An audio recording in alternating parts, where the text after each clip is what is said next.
Halo semuanya, perkenalkan nama saya Gema Sagara Gunadarma. NIM saya 172455032, berasal dari kampus Kaliabang. Dan di video kali ini saya akan menjelaskan sedikit tentang optimasi query seperti indexing, execution plan, dan anti-pattern. Dan video ini khusus untuk memenuhi tugas dari workshop database bersama mitra PT Jidoka. Sebelum mulai menjelaskan, pertama-tama ini ada bahan-bahan yang saya pakai untuk membuat video ini. Yang pertama, saya menggunakan dbeaver, ini versi 26. Lalu ada PostgreSQL untuk SQL-nya, dan query yang sudah saya catat di notepad di sini supaya tidak lama untuk mengetikkan query-nya nanti. Oke, teman-teman, di sini adalah tampilan awal dari dbeaver yang sudah saya connect dengan PostgreSQL sendiri. Di sini sudah ada PostgreSQL-nya. Lalu kita lanjut ke metode pertama, membuat table yang berisikan 500.000 data random. Di sini kita bisa langsung copy aja, paste di konsol SQL dbeaver-nya langsung. Kita membuat table dulu, kita execute. Oke, table sudah terbuat. Di sini kita tinggal refresh saja. Nah, udah muncul table transaksi dengan ukuran file tablenya itu 16 kilobyte.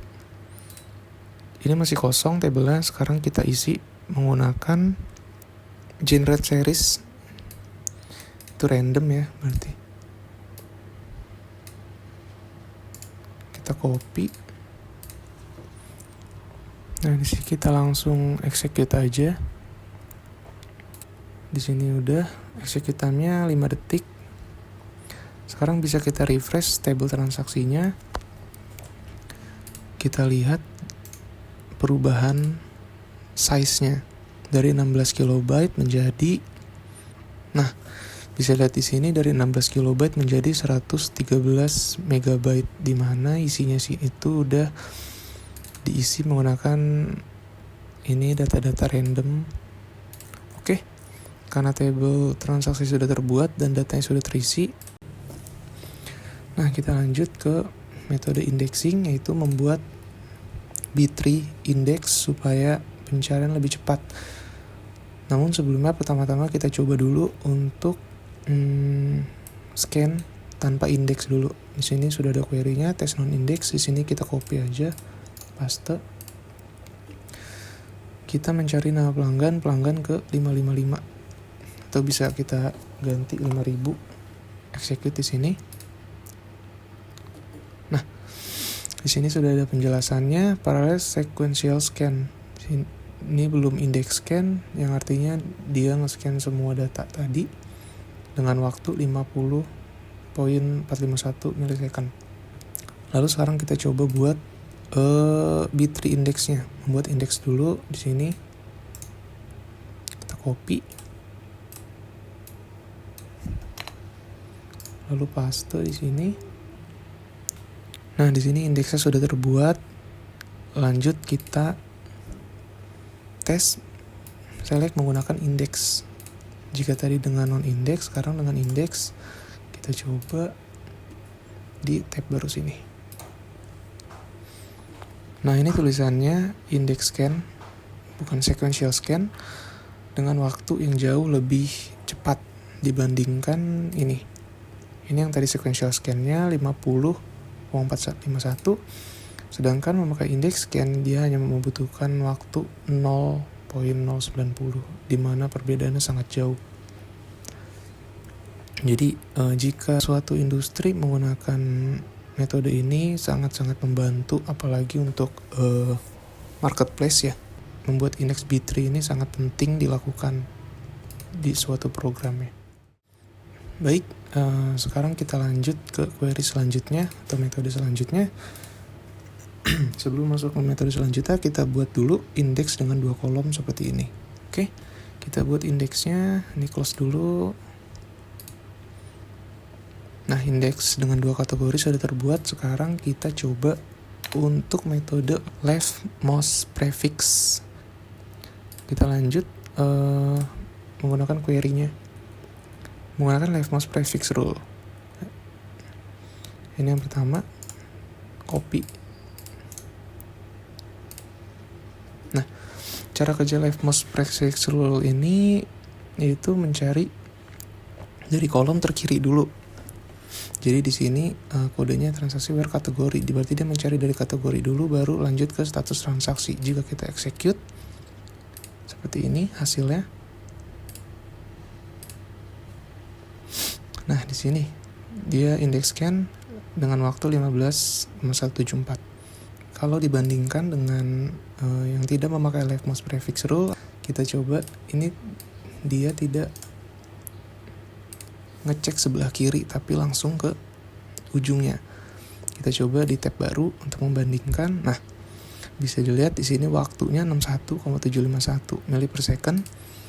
Tapi dengan leftmost prefix rule di sini waktunya jauh lebih cepat ya. Hanya 15 dibandingkan 61. Jadi cara kerjanya gitu. Dan tentu saja hasilnya juga jauh lebih cepat leftmost prefix rule.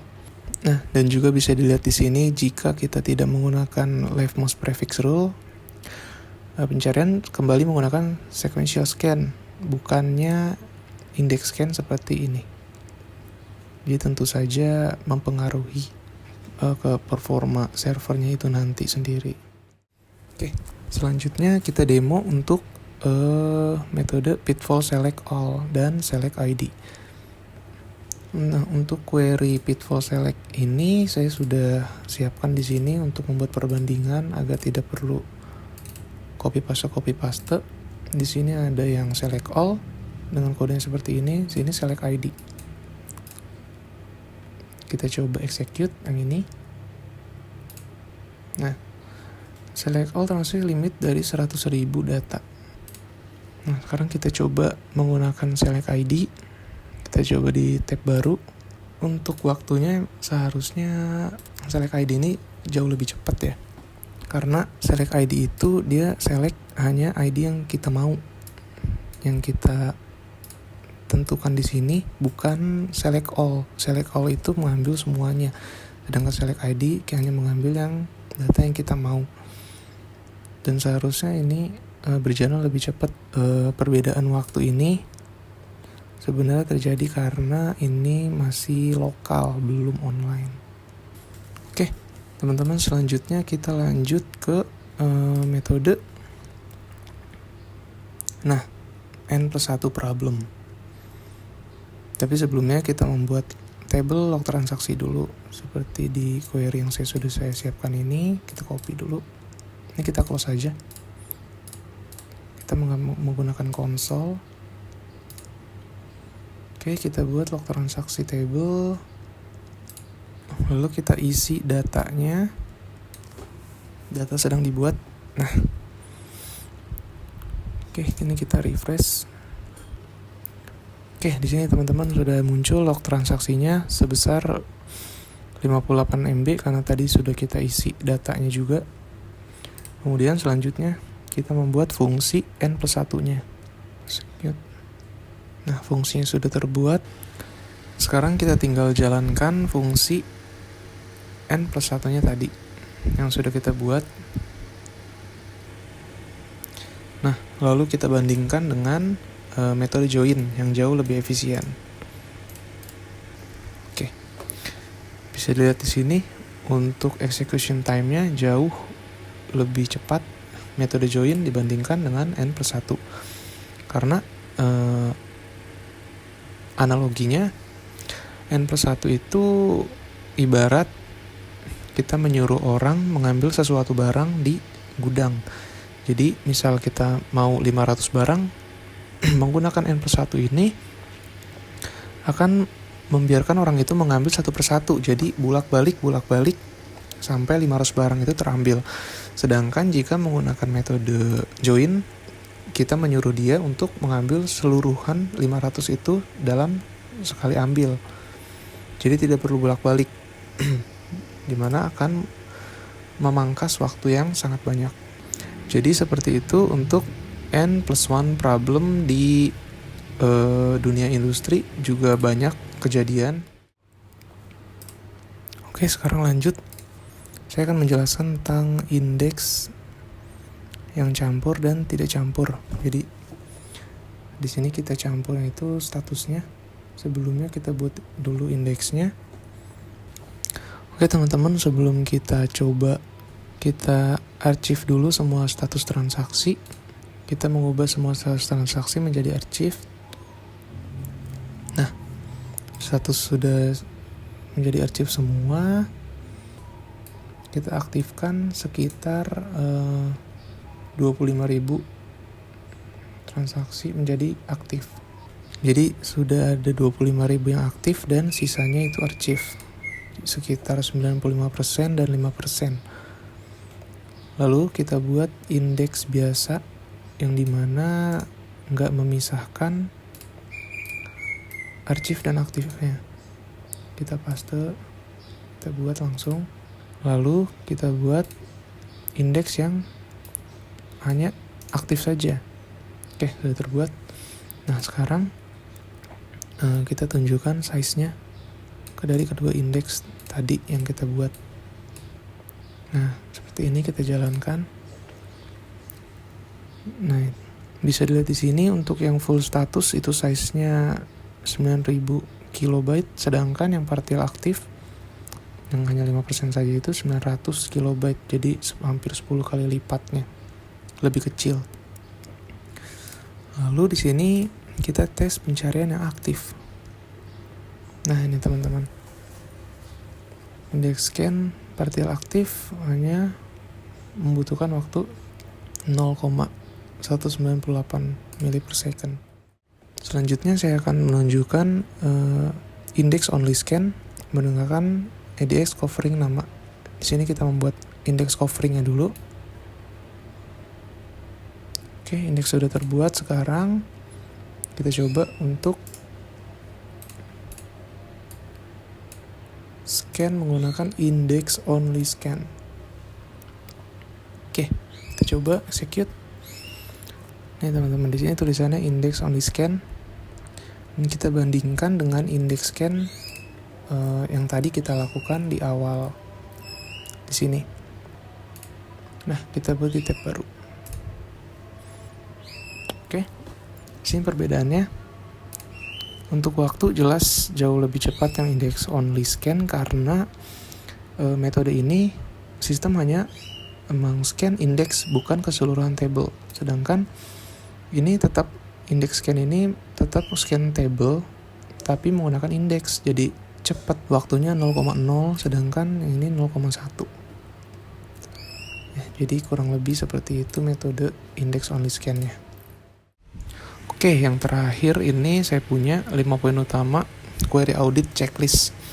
Yang pertama itu kita membuat B-tree yang sesuai, indeks B-tree yang sesuai untuk table kita, untuk database kita. Kedua, jangan menggunakan select all kalau bisa. Yang ketiga itu prioritaskan leftmost prefix rule karena itu merupakan metode yang efisien. Lalu audit arsitektur loopnya, jangan sampai ada N+1 problem di dalam program backend-nya. Yang terakhir, selalu gunakan explain analyze untuk memvalidasi apakah masih ada sequential scan untuk mencari data yang spesifik. Oke teman-teman, mungkin materinya sampai segitu aja. Jadi intinya optimasi query seperti indexing, execution plan, dan anti-pattern ini sangat penting apalagi di dunia industri nantinya. Atau kayak seperti marketplace, pokoknya yang berskala besar gitu, yang kliennya tentu saja banyak, yang menyimpan data banyak juga. Tentu saja optimalisasi query itu mempunyai keuntungan seperti cost reduction, ya dimana costnya berkurang, seperti inverse to server karena server sendiri bekerja dengan efisien. Yang kedua itu user experience-nya jauh lebih responsif dan cepat, yang berdampak langsung pada konsumen. Yang ketiga, mencegah tumbangnya database server karena ketidakefisienan query-query itu. Jadi jika optimasi query sudah dilakukan dengan baik, tentu saja server juga berjalan dengan baik. Ini cukup sampai sini video saya tentang optimasi query ini untuk pengerjaan tugas dari workshop database bersama mitra PT Jidoka. Sampai jumpa di video selanjutnya. Terima kasih sudah menonton.